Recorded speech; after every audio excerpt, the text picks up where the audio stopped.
What's up? So kanina nagkayayaan ng rides.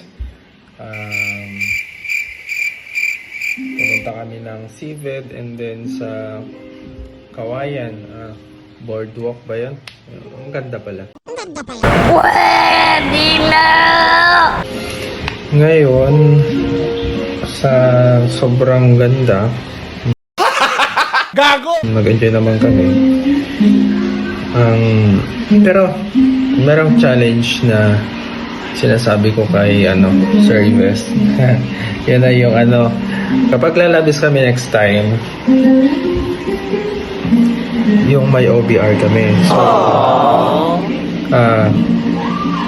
comment down below kung sino yung gusto maka-OBR daw niya. Oh my God!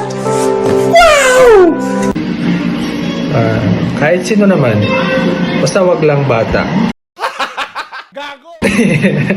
Mayayari tayo dyan. So, Sir Ives, kung napanood mo to, maganda ka na. Siguro maraming magko-comment. Pero joke lang. Siguro, titingin lang tayo ng pwede mong i-OBR ba. Nice. Tapos yung dalawa, meron naman nata silang girlfriend. Ako, meron din. So, Yeah, boy. so yun. Share ko yung mga pictures sa video ng rides namin kanina. At, yun lang. So, uwi lang namin. Hindi pa ako naligo. Pagkatapos kumain. And then, kain na rin. So, see you guys next time. Bye-bye.